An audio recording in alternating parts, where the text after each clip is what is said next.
The air was heavy with the smell of smoke and burnt metal as Captain Ryan Cole staggered through the ruins, his left hand pressed hard against the wound in his side. Every step sending a sharp sting through his body. The sky above was a swirling haze of red and gray where the human fleet had pounded the alien city only hours before. Now the streets were silent, but it was not the silence of peace. It was the silence that comes after everything alive has fled or died. Broken buildings leaned. At impossible angles, the ground was littered with alien technology, shattered weapons, and the still forms of those who would never rise again. Ryan's ears rang from the constant explosions earlier, but now there was only the low, distant groan of metal collapsing somewhere in the distance and the faint whisper of wind through the wreckage. He knew he had to keep moving, even though his vision swam and his legs threatened to give out with every step. His orders had been clear: link up with the surviving members of his squad and extract before the alien counterattack came, but he had seen no one since the blast that threw him across the street and tore through his armor. He had crawled out of the debris to find only emptiness. For a long moment he thought, maybe he was the last human here. Maybe the city was a tomb and he was just another ghost wandering through it. Then he heard a sound so faint he almost thought it was his imagination. At first a small broken cry, not the guttural war shout of the aliens, not the deep metallic hum of their machines, but a soft, fragile sound like a wounded animal. Ryan froze, listening, every muscle tense. The sound came again, a short, sharp whimper, somewhere to his left beyond the end. Wreck of a collapsed transport. He forced his legs to move, pushing aside twisted metal until he saw it there in the shadows under a crumbled archway. A small figure half buried in rubble, an alien child, its skin a pale shade of silver with faint, glowing lines tracing along its arms, its wide black eyes filled with fear and pain. Ryan had fought these people for months. He had seen what they could do to his kind, but as the child's small hand reached toward him trembling, he didn't think of the war. He thought only that it was alive and trapped, and that no one else was coming for it. He dropped to one knee, ignoring the fire in his side, and began pulling away the chunks of stone and metal. The child whimpered louder, flinching back at first, then staring at him with something like disbelief. When the last piece of debris was gone, Ryan gently lifted the child into his arms. It was lighter than he expected, its chest rising and falling rapidly. He glanced around the empty street, knowing that staying here meant death for both of them. His cum was dead, his ammo low, his strength fading, but something in those wide, alien eyes told him he couldn't just walk away. He started moving again, one slow step after another, toward the outskirts of the city, hoping to find cover. He didn't hear the footsteps until it was too late. A shadow moved across the smoke, a tall figure stepping into the light, a female alien, armored in dark plates etched with strange glowing symbols. Her eyes locked onto the child in his arms and then rose to meet his. She was taller than him, her weapon gripped tight in one hand, her Sora's other hand hovering near a curved blade at her waist. Ryan's breath caught in his throat. He couldn't run. He couldn't fight, not like this. The child stirred in his arms, its voice calling out a word in a language he didn't understand. The woman's eyes widened for the briefest moment before narrowing. Again, she took a slow step forward, her weapon never wavering. He expected her to shout, to call others to fire, but instead her voice was low, calm, deadly.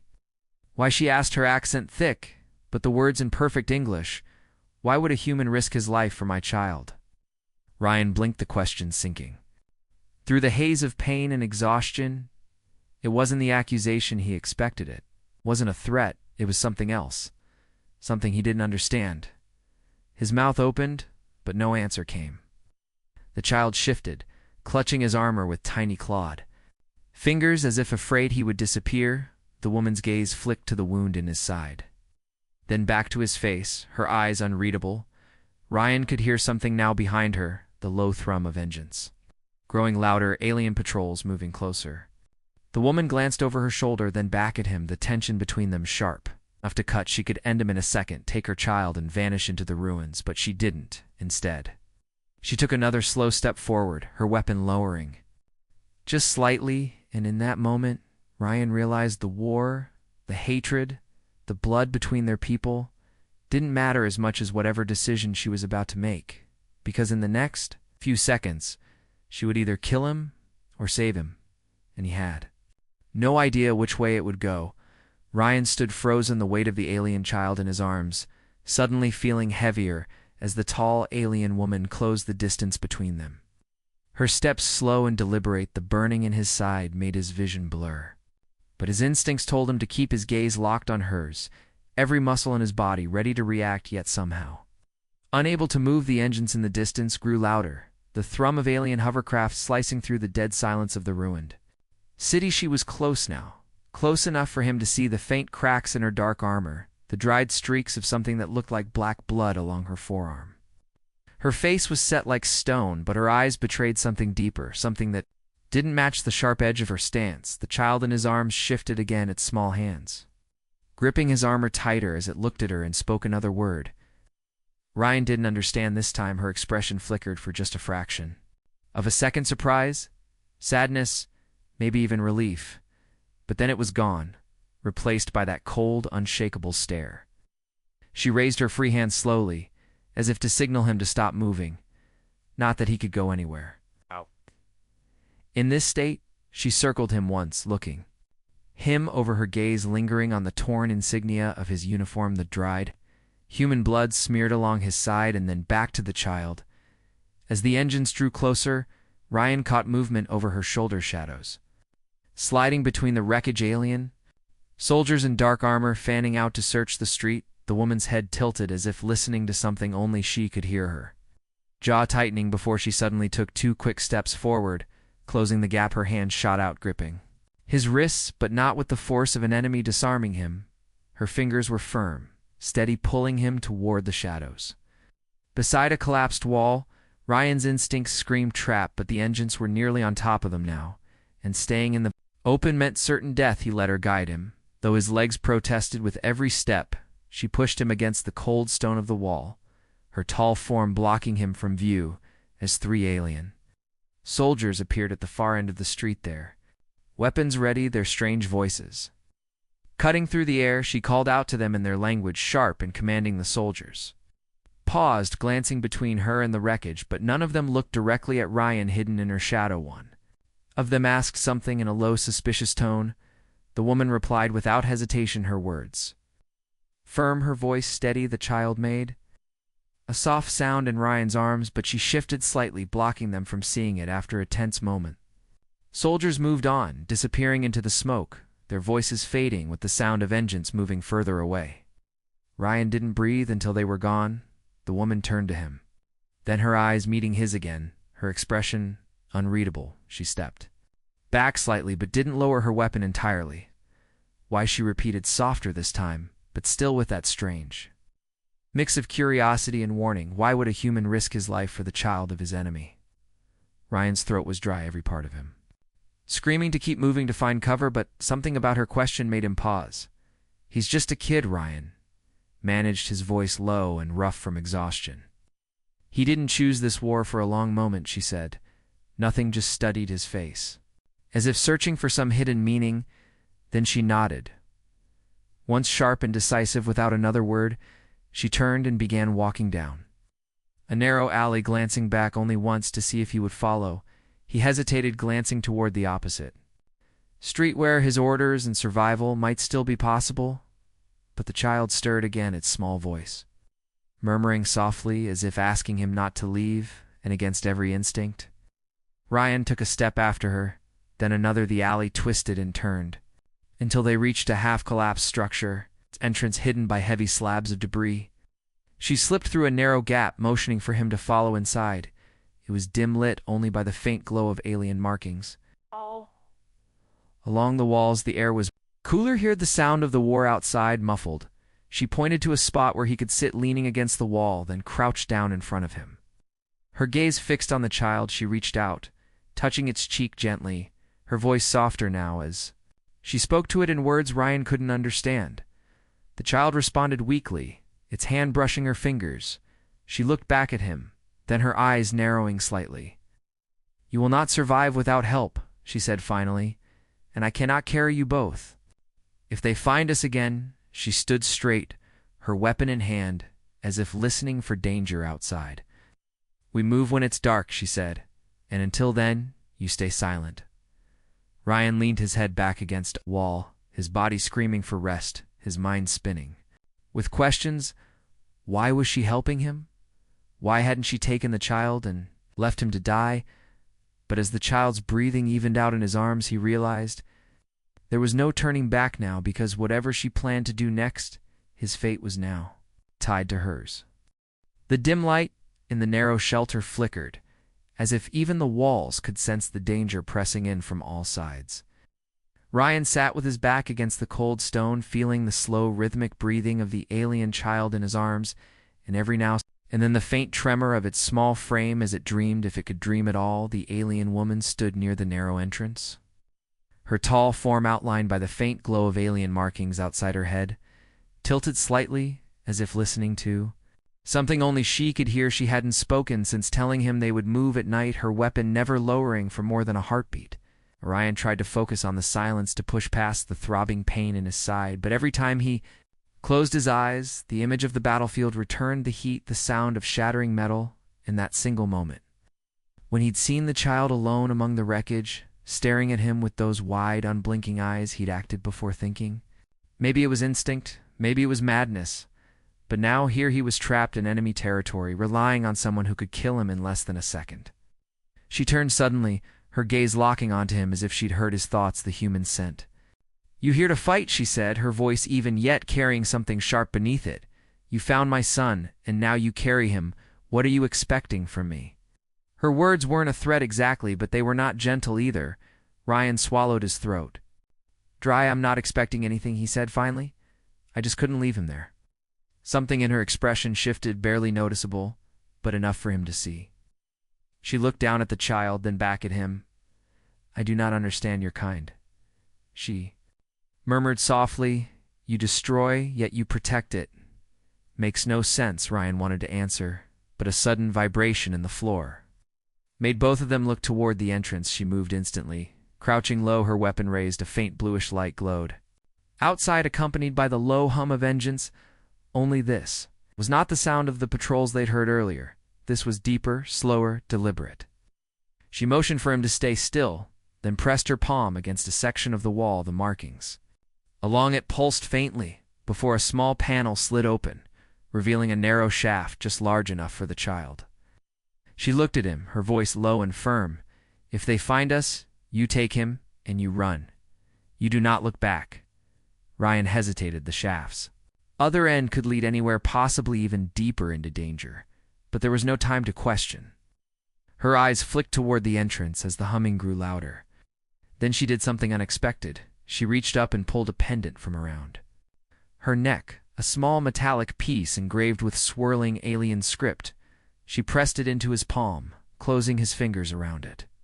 "If you get separated, show this to anyone of my kind," she said. "They will know whose blood you saved." Before he could respond, a shadow moved across the entrance, followed by a voice speaking in her language. Her whole posture changed. She straightened slowly, stepping into the open and answering in a measured tone. Ryan couldn't see them, but he could hear more than one voice outside, a slow exchange of words that felt less like a conversation and more like a test. His grip on the child tightened, every muscle tensed. The exchange ended abruptly, and she stepped back inside, her face set in a way that made his stomach tighten. "They know someone is here," she said. "We must move now." She pulled back part of the wall, revealing a second narrow passage concealed behind slabs of debris. "This will take us under the old quarter," she explained. "It is dangerous, but less so." Then, waiting here, she motioned for him to follow, and together they slipped into the dark space, the sound of their steps muffled by the dust-covered ground. The tunnel stretched on in twists and turns, lit only by faint streaks of light from cracks. Above, the air was heavy with the scent of old stone and something metallic. Ryan's thoughts kept circling back to her pendant, to the way she'd placed it in his hand, as if trusting him in a way that went against everything this war had built. Between their kinds, for the first time since the chaos began, he wondered if saving the child was not just an act of mercy, but the start of something far bigger, something that neither side was ready for, And somewhere deep inside that thought, quiet fear grew that the moment she'd asked him why might not have been the most important question she would ever ask him. The tunnel seemed endless, and the further they went, the heavier the air became until every breath felt like pulling dust into his lungs. Ryan kept one arm tight around the alien child and the other against the cold, uneven wall for balance. The alien woman moved ahead of him, her tall frame bent slightly to fit the narrow space, her weapon always at the ready. She never looked back, yet somehow she seemed to know exactly where he was, even when the darkness swallowed them whole.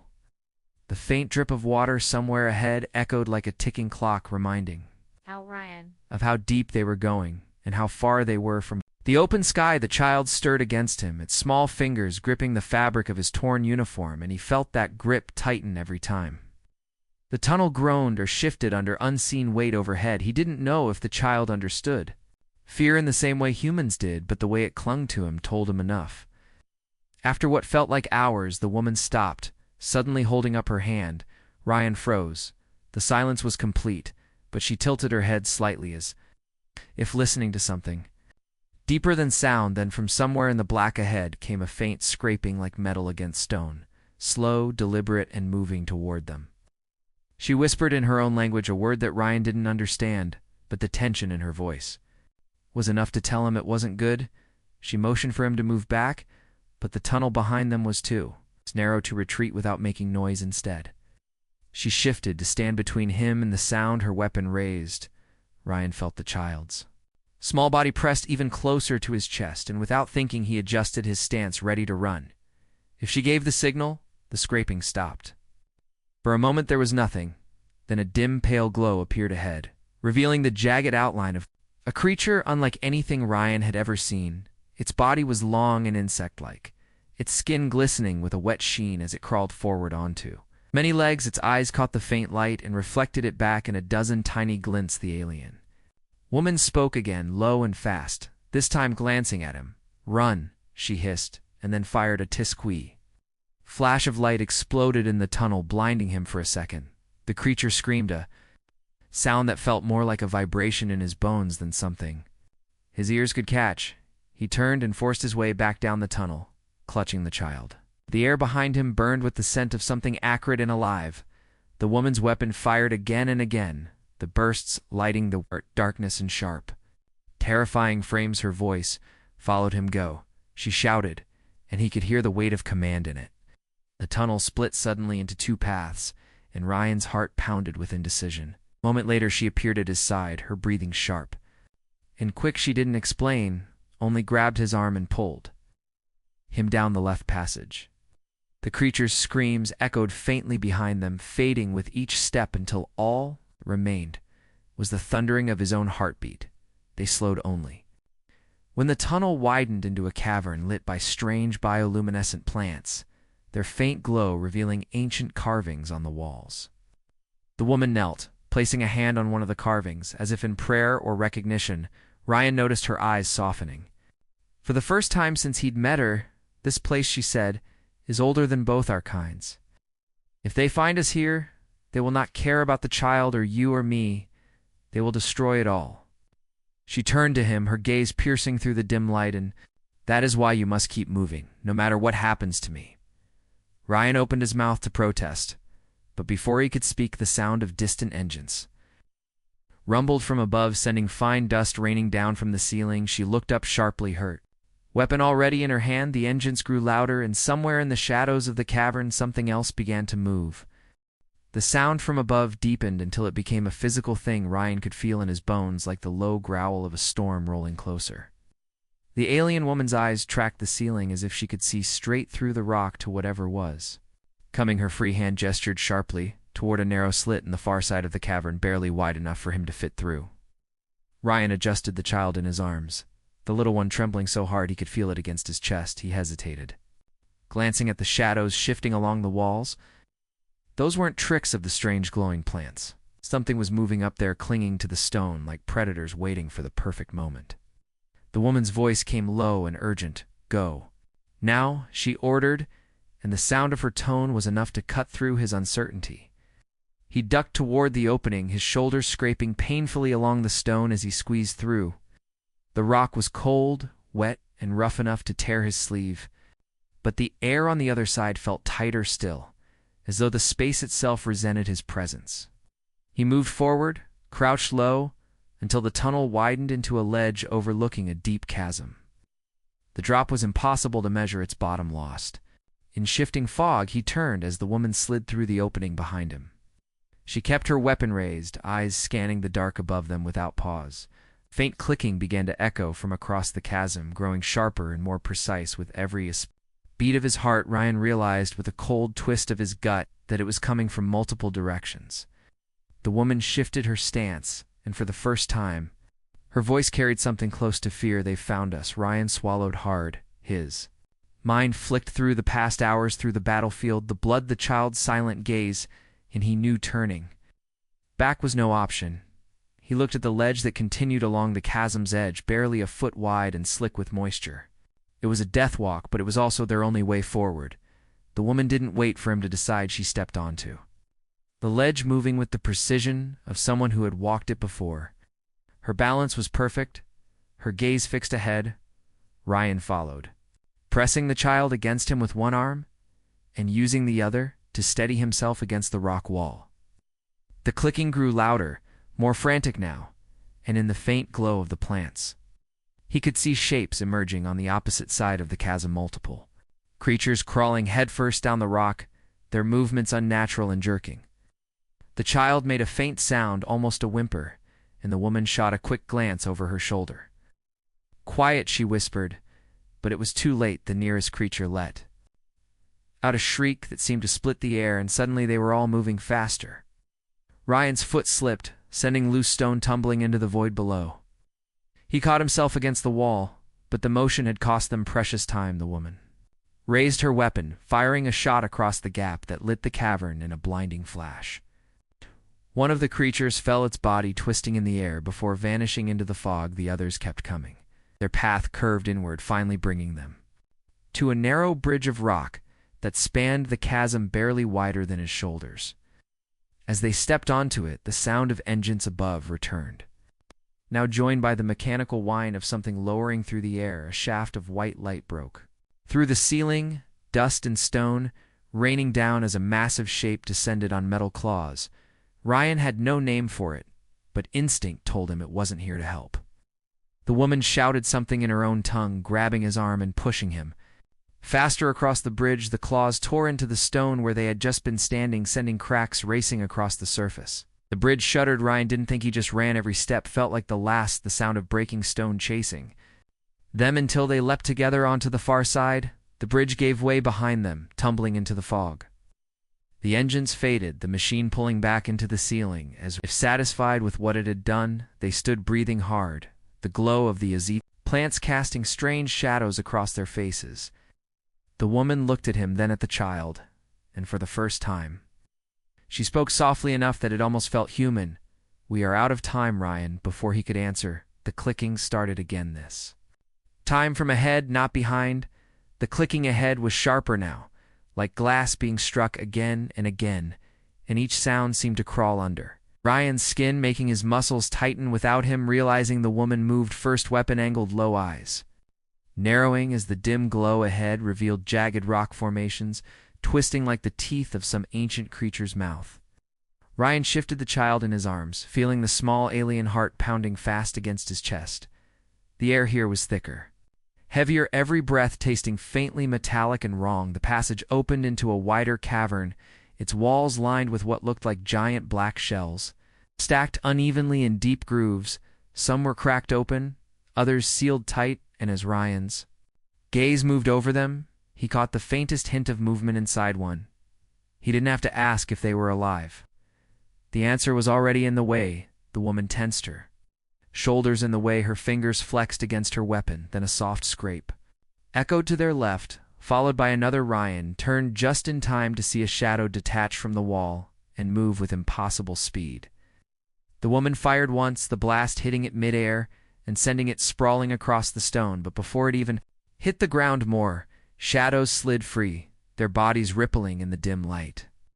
They were smaller than the things they'd seen before, but faster, sharper, and Ryan could hear the hiss of claws on stone.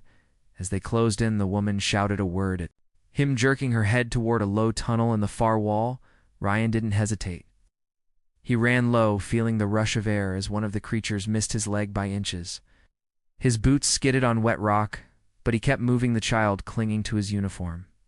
With surprising strength, the woman covered their retreat, her shots ringing out sharp and fast until the tunnel swallowed them in darkness. Here the sound of their pursuers was muffled but not gone. It was like they were pacing them just beyond sight, waiting for the right moment. Ryan's hand brushed along the wall, feeling grooves cut into the stone patterns. It's almost like writing, but older, deeper than anything human could have made. The tunnel bent sharply and suddenly widened into a vertical shaft that stretched both up and down, far beyond the reach of their light. A faint blue glow came from above shadows, shifting across it as if something was moving there. The woman tilted her head, listening, then pointed upward. That way, she said. We have to reach the surface before the swarm closes. And Ryan looked at the smooth walls, wondering how they were supposed to climb, but she was already moving, pulling a thin cable from her pack and firing it into the stone high above the hook bit. Deep, and she tested it once before motioning for him to go first. He adjusted the child and began the climb, every movement burning his arms and legs. His mind narrowed to the rhythm of his breathing, the strain in his muscles, and the thought of the creatures somewhere below. The woman followed close behind and halfway up. Ryan risked a glance down. He wished he hadn't. The faint light, he could see them now, dozens of those small, sharp things swarming up the walls. Their movements, too, quick and fluid for his mind to fully track. The woman saw them too and fired downward, one-handed, the blasts slowing them but not stopping them. They were relentless. Ryan's muscles screamed, but the glow above grew brighter, pulling him forward, until at last his hand broke into open air, and he pulled himself and the child onto solid ground. The woman joined him seconds later, rolling to her feet and scanning their surroundings. They were in some kind of ruin, massive stone pillars rising into a sky that swirled with green and gold clouds. The wind here carried the scent of something wild and electric, but beneath it, Ryan could still hear that clicking far below, growing fainter but never gone. The woman stepped close, her voice low. And certain, this place is not safe, but it is where you will get your answer. Ryan looked down at the child, then back at her. What answer? Her gaze flicked to the horizon, where strange lights pulsed in the distance. The one you came here for, she said. And then, without warning, the ground beneath them shuddered, as if something massive had just awakened. The tremor rolled beneath Ryan's boots like the pulse of a living thing, growing stronger until dust sifted down from the cracked stone pillars around them. The alien woman froze, her weapon shifting toward the horizon as another, deeper vibration followed this one, accompanied by a distant, hollow roar that seemed to come from everywhere at once. The child in Ryan's arms stirred, its small fingers tightening around his collar. For the first time since he had found it, its eyes opened wide. They glowed faintly now, not with fear, but with something older, something knowing. The woman saw it too and muttered something in her language, the sharp syllables almost lost in the wind. She stepped closer, her voice low but urgent. Whatever is waking, it knows the child is here. Ryan's heartbeat quickened, not just from the threat, but from the unspoken truth in her tone. This wasn't just about survival anymore. He was in the middle of something far older, far larger than his own war. The ground shuddered again, sending cracks spider-webbing through the ancient floor. One of the massive pillars tilted, groaning as stone dust poured from its base. Ryan backed away, scanning for an escape, but the woman was already moving toward a narrow path carved between the ruins. She didn't look back as she called, "If we stay here, we die." He followed without question, the air growing thicker with every step until it felt like he was walking through heat waves. The sound from beneath had changed. It was no longer the rapid clicking of the swarm, but a slower, heavier rhythm, like the beating of a colossal heart. And then, from the shadows between two broken pillars, something stepped into the light. It was tall as Elite, twice Ryan's heighted skin, a pale metallic sheen that caught the swirling sky like a mirror. Its eyes burned a steady amber, locking. First on the woman, then on him, and finally on the child. It spoke a single word, low and resonant, in a language Ryan couldn't understand. But the meaning landed in his mind like an echo. Return. The child shifted in his arms, its glow brightening until Ryan felt warmth seeping through his armor. The woman's breath caught, her weapon wavering for the first time. "It's one of the first," she whispered. "Guardians of the old war. They were never supposed to wake." The guardian began to move toward them, each step deliberate, the ground trembling under its weight. Ryan's grip on the child tightened, but before he could take a step back, the woman blocked his path. "If it takes the child, everything changes. Not just for my people, for yours too." Her words had no time to settle. From behind the guardian, a shrill, chittering cry rose. The swarm had found them. Dozens of the smaller, sharp-limbed creatures poured into the ruins, scrambling over stone like black water.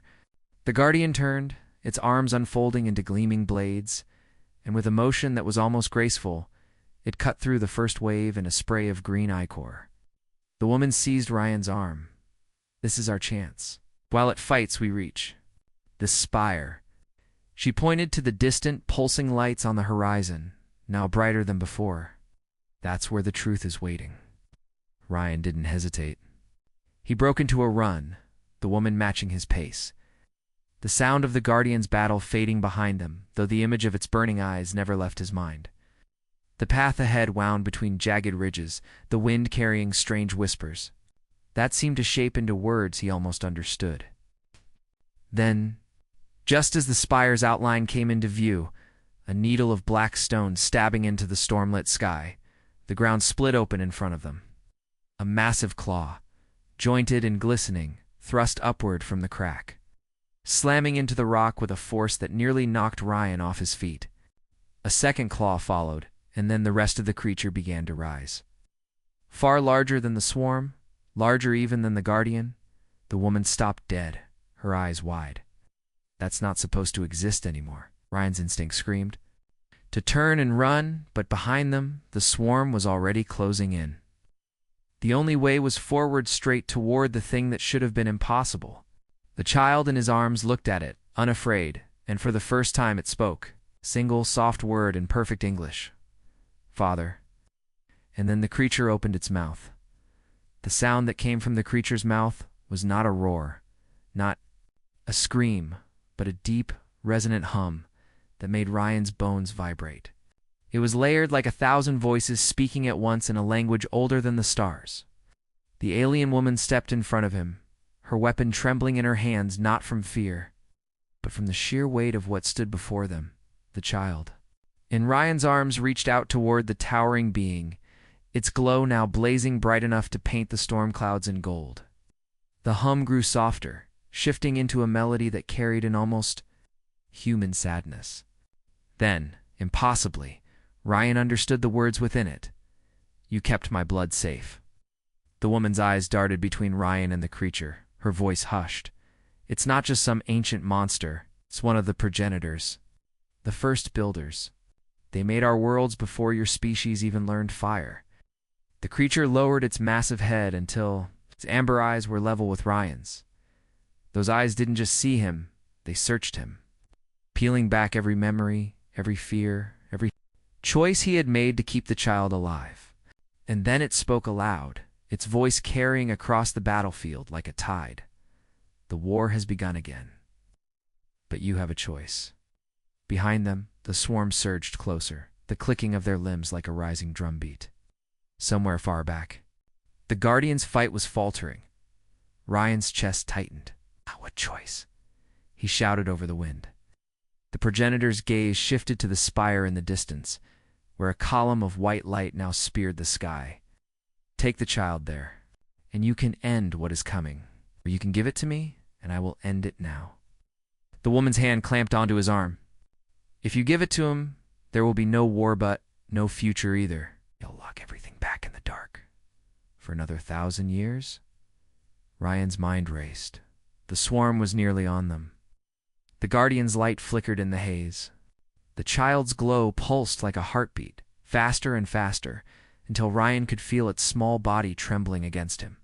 Then the child turned its face up to his, and in the same soft voice as before, said, "Trust me."